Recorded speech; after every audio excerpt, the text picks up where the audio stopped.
Francis Poulenc's Oboe Sonata. Grief is one of the most deeply human experiences we face. It's wordless, it's chaotic, and yet somehow, music finds a way to speak it. Today, I invite you into a unique space where sound becomes emotion and emotion becomes meaning. My project explores Francis Poulenc's Sonata for Oboe and Piano through the lens of Elizabeth Kubler-Ross's Stages of Grief and the larger genre of lament, examining how structural and expressive elements of the piece reflect the emotional contours of mourning. While I do not assert that Poulenc intentionally composed the sonata as a depiction of the grief cycle, I do propose that analyzing the work or any other emotional, dedicated piece through this framework can offer valuable insights into its interpretation and performance.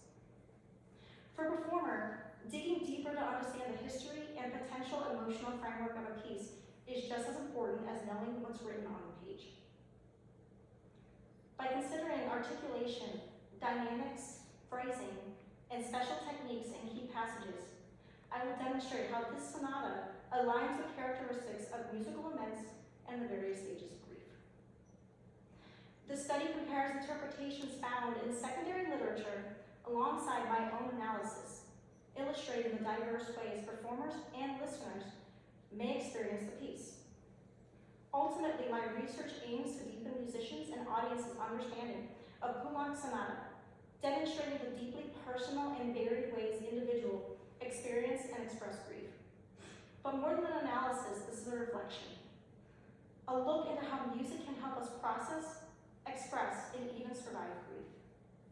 Whether you are a musician, a scholar, or someone who has loved and lost, this piece and presentation offers a path to connect with that most ineffable of experiences.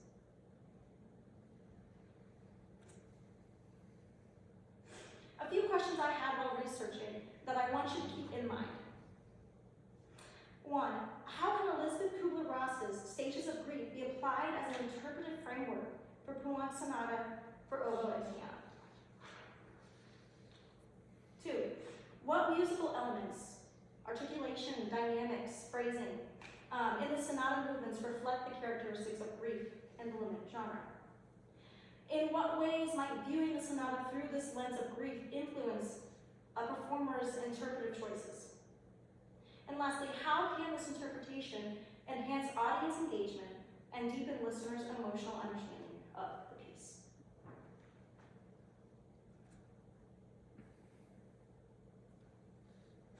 I will now get into the background of Francis Poulenc and his sonata. My main talking points are up on the screen. Poulenc's late compositional period in final works. As Poulenc neared the end of his life, he turned his attention to wind chamber music. He completed 3 sonatas, 1 for flute, 1 for clarinet, and 1 for oboe, each written in the late 1950s and early 60s. The oboe sonata, composed in the summer of 1962, was his final completed work, and it was never performed or published in his lifetime. Scholar Margaret Graham places this work in Poulenc's most emotionally introspective period, written under the weight of personal reflection and emotional unrest.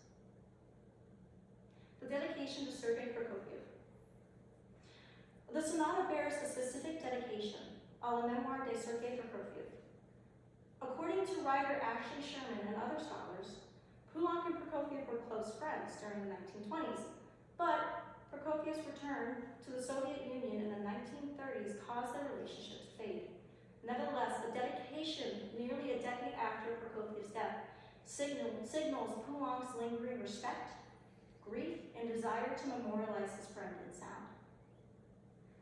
A work without commission or occasion. It's important to note that this sonata was not composed for commission, performer, or public premiere. Instead, it was a private act of creation. Sherman observes that Poulenc often wrote for people who had personal meaning to him. The absence of an external commission and emphasizes the sincerity of the tribute. It's a musical eulogy composed on Poulenc's own terms.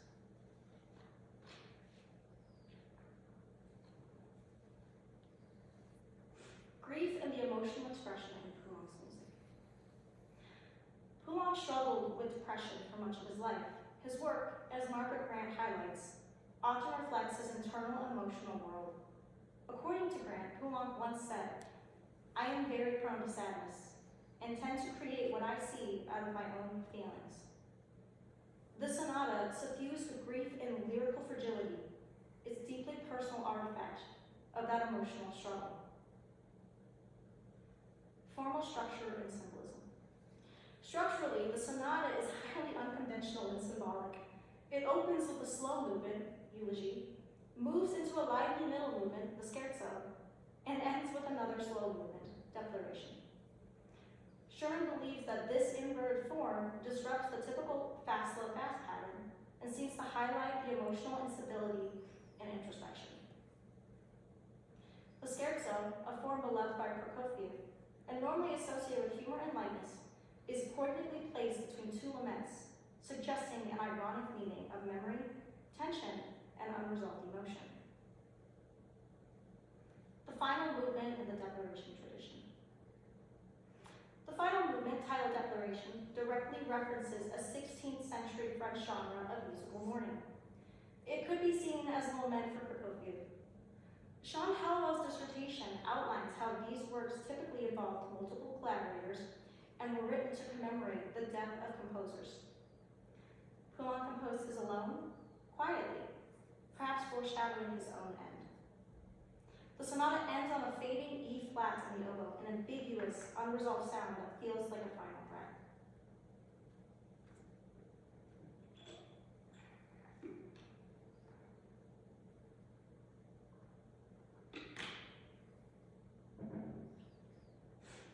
Before we examine how Poulenc's sonata for oboe and piano engages with grief, it's important to understand the model through which I interpret the work. The 5 stages of grief proposed by psychiatrist Elizabeth Kubler-Ross. My main source of reference for this section comes from Lucy Burns and is titled Elizabeth Kubler-Ross, The Rise and Fall of the 5 Stages of Grief. Kubler-Ross was a Swiss-American psychiatrist who became internationally known for her pioneering work on death and dying. After moving to the US in 1958, she was struck by how poorly hospitals treated patients who were terminally ill. In response, she began hosting seminars at the University of Colorado, where she interviewed dying patients on their experiences. These interviews became the foundation of her 1969 book, written only 6 years after Poulenc's death, on death and dying, in which she introduced what we now refer to as the Kubler-Ross model, or the 5 stages of grief. These include denial, anger, bargaining, depression, and acceptance. Kubler-Ross emphasized that these stages are not sequential or universal. Instead, they are emotional responses that may appear in any order or not at all. Some stages may even repeat multiple times before moving on or completely ending. She described them as defense mechanisms and coping strategies that help people navigate overwhelming emotional experiences. Over time, this model became widely accepted by both clinicians and the public. However, Kubler-Ross herself later critiqued how rigidly people began to apply it. And honestly, we still do.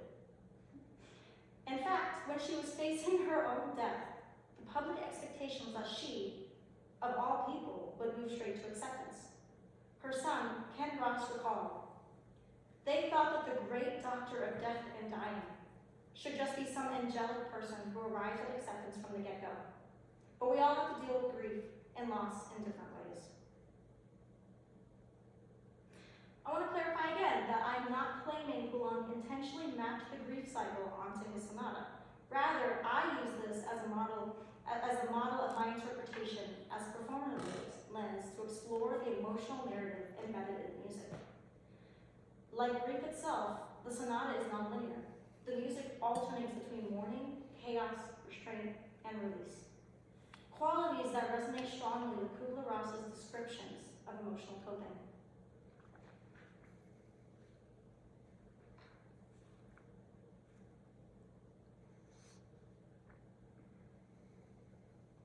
Now that we know the background of the piece, composer, and the grief cycle, Let's get into the emotional analysis of the piece. I will highlight key examples and demonstrate a few before performing the work as a whole.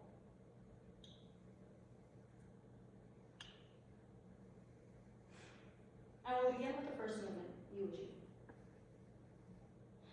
The theme of acceptance within the grief cycle, almost more of a facade in this case, is evident throughout the entire movement. One could also hear this as depression instead of acceptance. It all depends on how the listener hears and interprets it. Right away, we hear the theme as the oboe mournfully cries on this high D, setting the mood of grief and sorrow for the entire sonata. Throughout the movement, you will notice a similar crying out motion from the oboe at the end of phrases in within, represented by the oboe leaping into higher notes. The form of the movement is ABA, with the acceptance facade on either side, encompassing a section of intense anger. The facade is broken briefly in the middle for the B section, and then the two emotions play a tug of war until the end where acceptance triumphs. Let's break this down into its three sections. In the first A section, the oboe's dynamic hardly breaks away from a pianissimo, which conveys a calm and collected acceptance, or maybe the empty, almost emotional state of depression. The lack of dynamic variation supports the peaceful facade of acceptance, signaling the quiet nature of this stage of grief. Although already mentioned, I want to bring attention to the high D cry of the oboe once more. You will notice that throughout the entire first A section, the oboe does not reach that high again. It isn't until the B angry section that the high D is surpassed. When the second A section arrives again back in acceptance, the high register is reached again towards the end, more of a gesture to the original motive.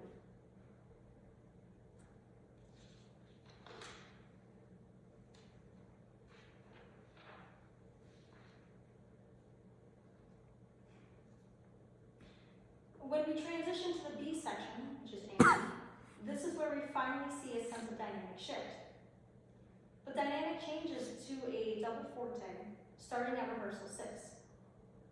So this comes with louder dynamics, faster rhythm, and the oboe reaching extreme registers.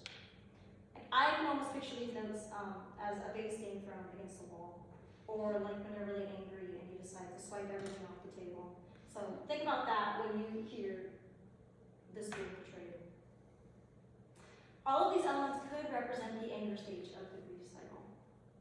Not only that, but Poulenc's specific instruction, sans pressure, which means without rushing, emphasizes that even though the character of the music changes to reflect anger, the performer should not rush through this section, as difficult as that is. This creates a deliberate contrast between the intensity of anger and the steady, controlled pace of the music, forcing one to hear this contrast away from tempo, a very obvious character change element in music. I'm going to now demonstrate the beginning of this B angry section for you. Just give me a sec.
One last thing to keep in mind about this specific example is the articulation that Poulenc writes.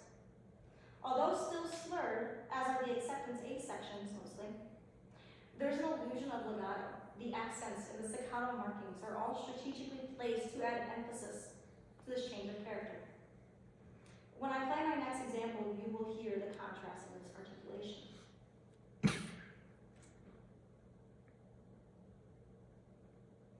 My second example from this movement, the first one, represents the battle between calm and anger.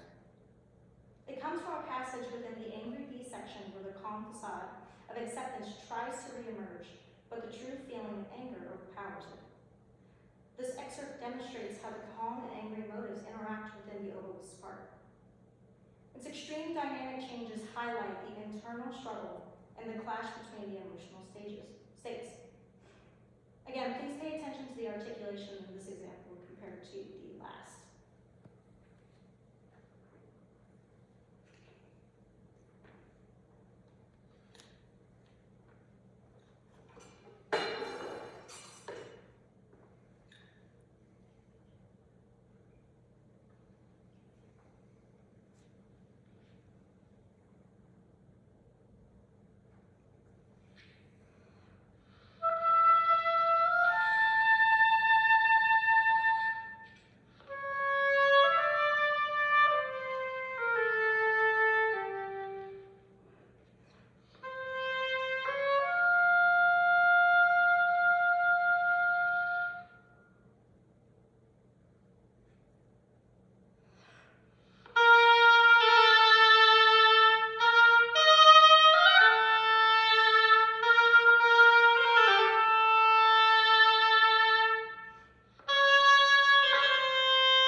The final A section appears after this excerpt, along with its soft dynamics and articulation from the first A section. Anger tries to show its face, but acceptance wins in the end, with the oboe sustaining a pianissimo D, an octave lower than the beginning. Could this be seen as a weaker, more defeated cry, symbolizing true acceptance, and therefore deeper sadness?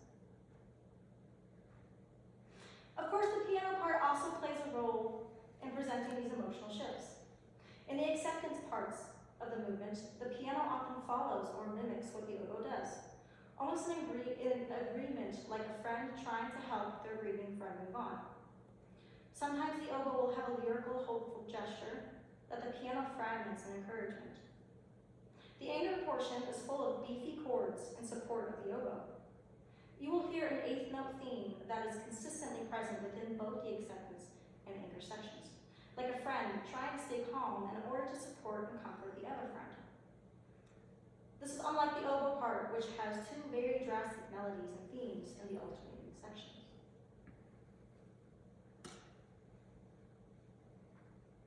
One last thing to note within the piano part is that at the very end, we hear the same high D as in the opening of the oboe part. Poulenc is nodding back to the oboe at the beginning of the movement to remind listeners of what they first heard: quiet and crying acceptance. You can also see the D I mentioned earlier in the oboe part and how it's an octave lower than in the beginning. It's through these select examples that we can see how Poulenc masterfully represents the emotional complexities of grief, particularly the tension between acceptance and anger. The oboe's role in this movement is pivotal, using dynamic, rhythmic, and articulation changes to convey the nuanced emotional transitions.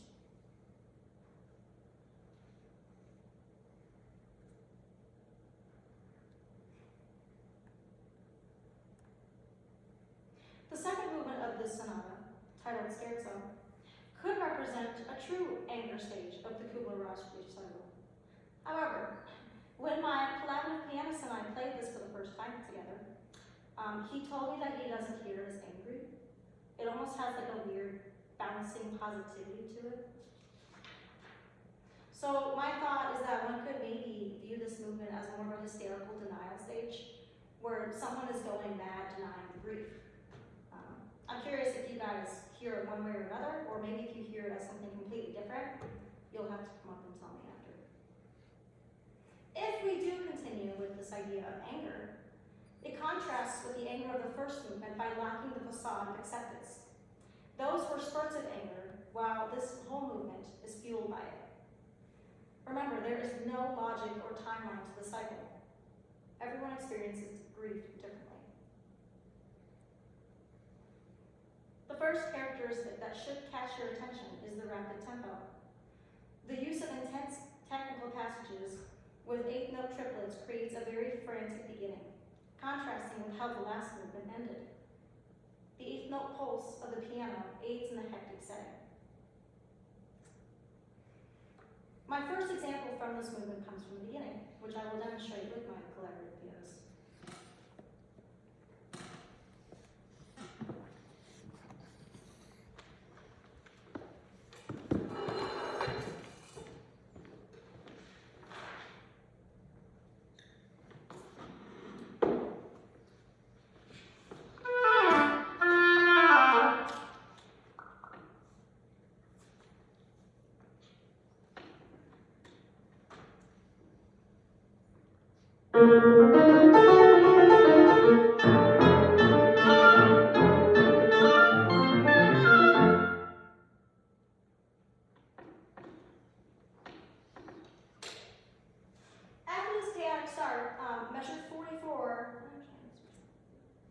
Measure 44 presents a new motive. Although more lyrical than what came before, this motive maintains the same fast tempo. Quick interjections of a triplet figure could symbolize stages of anger or denial, along with the staccato articulation shift. For example, the music might feel like it's trying to move in one direction, but then something causes it to shift, mirroring the emotional shifts one experiences during denial. Please listen to this new motive.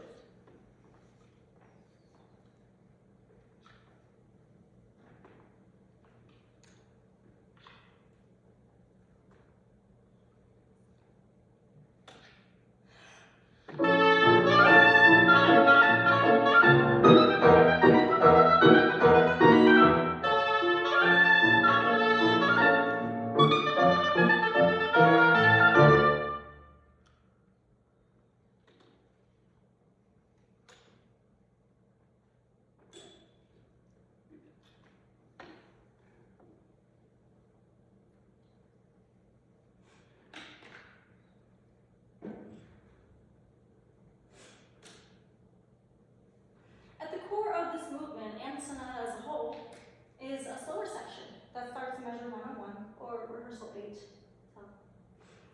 Here, descending dissonances create a more mysterious atmosphere compared to the earlier chaotic feel, transitioning into new material. A fermata at measure 103 marks the end of this transition, giving the listener a moment to process and reflect on the music. Following this, the oboe enters. It begins a lyrical exchange with the piano, which feels almost hopeful. This moment could be interpreted as the start of true emotional acceptance, or it could reflect a sense of emotional exhaustion after all the turmoil. Please enjoy the last example from this scherzo movement.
Unfortunately, this peaceful change is brief, and the movement concludes by returning to the angry motive introduced earlier. The piano actually encourages the shift, while the oboe is left to follow. Poulenc ends the movement pretty abruptly with a marking of rude in the oboe part. Lastly, the third movement of Poulenc's sonata for oboe and piano, Declaration, embodies the larger genre of lament. Declaration actually translates to lament in English. There could be a larger study on this, and there should be, but that's not happening today. Being the last movement that Poulenc finished, it stands as his last musical statement, a memorial to a friend and a reflection upon himself. Although there are moments of emotional shift, nothing is as drastic as the movements preceding. The general feeling of lament is there the whole time, with references to motives from the other movements. The famous fading of an E flat on the oboe is a chilling way to end this roller coaster of peace. It leaves the audience to reflect on all that has been expressed during the journey. I will not be demonstrating this last example for you, which comes at the very end so that you can experience it in real time when I perform it. Again, thank you all so much for taking this journey with me through Poulenc's sonata for oboe and piano. As we've seen, this piece is so much more than just a staple of the oboe repertoire. It's a deeply emotional work that gives voice to grief in all its stages. By looking at the sonata through the lens of Elizabeth Kubler-Ross's grief cycle and connecting it to the tradition of musical laments, we start to hear that the music is not just notes on the page, but as a kind of emotional storytelling. Whether or not Poulenc intended to write a grief sonata, it's clear that he poured a lot of feeling into this piece, feelings that many of us can relate to. I hope this interpretation helps performers connect more personally with the music and gives listeners a deeper sense of what's being communicated. At its core, the sonata reminds us that music can express the emotions we sometimes struggle to put into words. Love, loss, memory, and everything in between. Thanks again for listening, and please enjoy the performance side of this presentation.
Thank you.